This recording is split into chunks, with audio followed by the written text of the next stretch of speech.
তো হ্যালো বন্ধুরা, আমরা এখানে একটা খুব সুন্দর গল্প শুনতে পাবো। তো অনেক দিন আগের ঘটনা। তিনজন সন্ন্যাসী মিলে একটা কুটিরে বসবাস করত এবং সেই আশ্রম কুটিরের সামনে একটা ছোট্ট জলাশয় ছিল। সকালবেলা উঠে সুন্দর সেই জলাশয়ের দৃশ্য উপভোগ করতো তারা।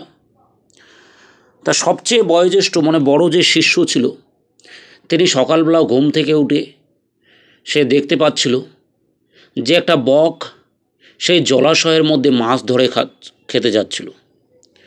তখন সেই বয়স্ক যে সন্ন্যাসী, তিনি বকটাকে পুরো তাড়িয়ে দিল যাতে বকটা মাছটাকে ধরতে না পারে।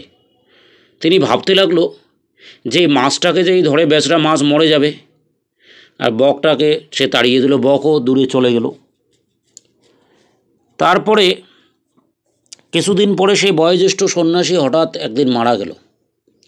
যখন বয়োজ্যেষ্ঠ সন্ন্যাসী, তার বয়স হয়ে গেছে 100 বছরের উপরে, সে যখন মারা গেল, মারা যাওয়ার পর স্বপ্নে তার শিষ্য দ্বিতীয় যে সন্ন্যাসী, তাকে জানাতে লাগলো যে আমি মারা যাওয়ার পর স্বর্গে যেতে পারছি না, কারণ আমাকে ভগবান আটকে দিয়েছে। কেন? কারণ হচ্ছে আমি যে বকটা ছিল, সে বক সেদিন সেই জলাশয়ের মধ্যে মাছ ধরতে এসেছিল। আমি বকটাকে কি করেছি, মাছ ধরতে না দিয়ে বকটাকে তাড়িয়ে দিয়েছি।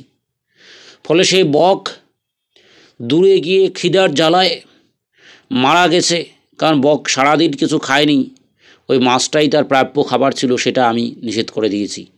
ফলে এই পাপের জন্য আমাকে নরকে যেতে হয়েছে। এই কথা দ্বিতীয় সন্ন্যাসী স্বপ্নের মাধ্যমে জানার পর দ্বিতীয় সন্ন্যাসী এবার সিদ্ধান্ত নিল যে না, এখন থেকে জলাশয়ের মধ্যে যত বক আসবে আর কোনো বককে মাছ ধরা নিষেধ করা যাবে না, তারা মনের সুখে মাছ খাবে। তা যাই হোক, দ্বিতীয় সন্ন্যাসী প্রতিদিন এই কাজ করত যে জলাশয়ের মধ্যে বক আসতো, মাছ ধরতো, খেত। তা এইরকম করতে করতে দ্বিতীয় সন্ন্যাসী দেখতে পেল জলাশয় থেকে বক আসে, মাছ ধরে খায়। তা একদিন একটা বক, সেও পেট ভর্তি খাবার খেয়ে তবু জলাশয় থেকে কী হচ্ছে, মাছ ধরে খেয়ে নিচ্ছে। তা দ্বিতীয় সন্ন্যাসী তবু কিছু বলছি না, সে দেখতে পেল। দেখার পর এইভাবে দ্বিতীয় সন্ন্যাসীরও বয়স যখন 100 বছর হয়ে গেল, তখন দ্বিতীয় সন্ন্যাসীও হঠাৎ বয়সের ভারে 100 বছরের উপরে সে দ্বিতীয় সন্ন্যাসীও মারা গেল। দ্বিতীয় সন্ন্যাসী যখন মারা যাওয়ার পর দ্বিতীয় সন্ন্যাসীও তাকেও ঠিক নরকে পাঠিয়ে দিল ভগবান। কেন পাঠিয়ে দিল? ভগবান যখন দ্বিতীয় সন্ন্যাসীকে বলছিল যে তোমার কাছে যে একদম পেট ভর্তি বক এসছিল সেই জলাশয়ে মাছ ধরে খেতে, তুমি সেই বককে কেন তাড়াওনি? তুমি সেই বককে মনের সুখে আর একটা মাছ খেলছিল, তাকে তুমি সেই খেলা অফ করে তাকে খেতে দিয়েছিলে। আর দ্বিতীয় যে বকটা, পেট ভর্তি বকটা অযথা শুধু ওখানে এসেছিল মাছগুলোর সঙ্গে করতে, আর তোমার সামনে তুমি কেন তাকে তাড়াওনি? তো অবাক কাণ্ড। তাহলে দ্বিতীয় সন্ন্যাসী বককে মাছ ধরতে দেওয়ার জন্য সে নরকে চলে গেল, আর প্রথম সন্ন্যাসী যে ছিল বয়োজ্যেষ্ঠ সন্ন্যাসী, সে হচ্ছে যে বককে তাড়িয়ে দেওয়ার জন্য মারা গেল। তাহলে দুটোই ফলে মুশকিল সমস্যা। ফলে দ্বিতীয় সন্ন্যাসী এবার কী করলো, যখন নরকে গেল, সেও আবার স্বপ্নের মাধ্যমে শেষ যে তৃতীয় সন্ন্যাসী যে আছে তাকে জানিয়ে দিল যে সন্ন্যাসী, এখানে পুকুরের এই যে জলাশয় আছে, আমাদের জলাশয়ের সামনে বকগুলোকে মাছ ধরতে দিও না, কারণ মাছ ধরতে দেওয়ার জন্য আমিও নরকে গেলাম, আগে তো নরকে গেছে। তখন তৃতীয় সন্ন্যাসীর মাথা খারাপ হয়ে গেল। সে বলল, বয়োজ্যেষ্ঠ সন্ন্যাসী সে বককে তাড়িয়ে দেওয়ার জন্য সে নরকে চলে গেল, আর দ্বিতীয় সন্ন্যাসী সে বলছে সে মাছ ধরে খেতে দিয়েছিল বককে, তার জন্য হচ্ছে নরকে চলে গেল। তাহলে মুশকিল সে চিন্তা করে পাচ্ছিল না। তখন তৃতীয় সন্ন্যাসী ভাবতে ভাবতে হঠাৎ আবিষ্কার করলো, না, আমি আজ থেকে একটা কাজ করব, প্রথম সন্ন্যাসীর কথাও শুনবো না, দ্বিতীয় সন্ন্যাসীর কথাও শুনবো না। আমি করব কি, যে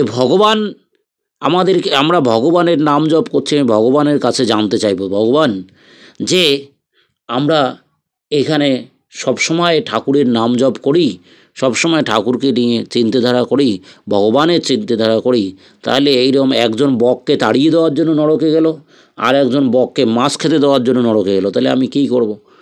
তখন তৃতীয় সন্ন্যাসীর হঠাৎ ভগবানের তরফ থেকে আওয়াজ হলো যে তুমি শুধু একটা কাজই করো, যে কাজ ধ্যান দিয়ে করছো, ভগবানের তুমি নাম জপ করছো, সেটাই ভগবানের নাম জপই করো। এবং ভগবানের সৃষ্টি, পৃথিবীতে ভগবানই সিদ্ধান্ত নেবে কে মাছ খাবে কে মাছ খাবে না।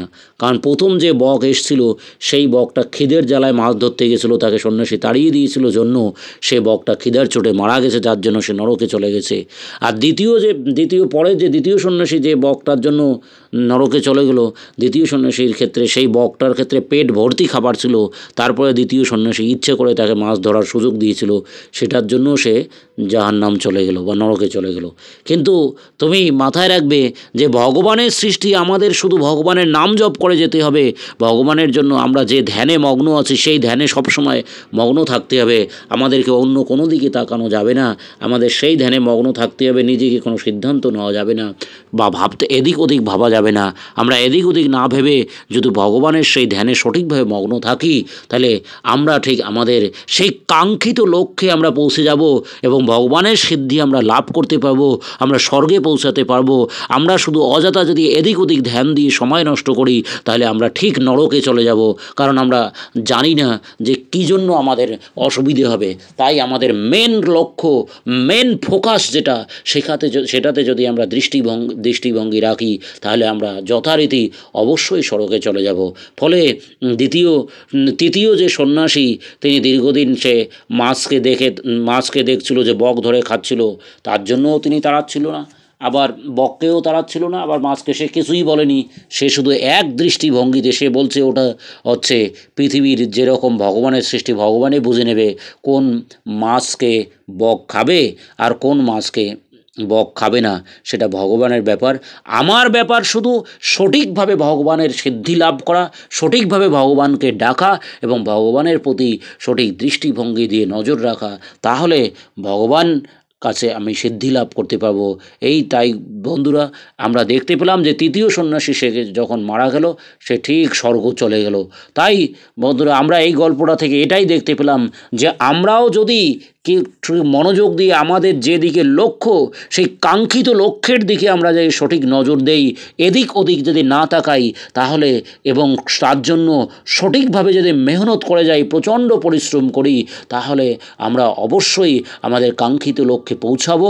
এবং আমরা ঠিক যেরকমভাবে তৃতীয় সন্ন্যাসী সবসময় শুধু একটাই লক্ষ্য নিয়ে ভগবানের নাম জপ করেছে এবং সবসময় সে বিষয়ে খাটনি করেছে, সে বিষয়ে মেহনত করেছে, সে বিষয়ে পরিশ্রম করেছে, আমরাও যদি তাই করি, সে একদম সঠিক লক্ষ্য নিয়ে সে বিষয়ে খাটনি করি, সে বিষয়ে পরিশ্রম করি, সে বিষয়ে মেহনত করি, অন্য কোনো দিকে যদি এক মুহূর্ত না তাকাই, তাহলে আমরাও ঠিক সেই কাঙ্ক্ষিত লক্ষ্যে পৌঁছাবো, যেরকম তৃতীয় সন্ন্যাসী স্বর্গে পৌঁছালো। তো বন্ধুরা, আমাদের এই যে পৌরাণিক গল্পটি কীরকম লাগলো তোমরা সবাই কমেন্ট বক্সে লিখে দেবে এবং প্রত্যেকে আমাদের চ্যানেলটা সাবস্ক্রাইব করবে, লাইক করবে, কমেন্ট করবে, শেয়ার করবে। ওকে, বাই।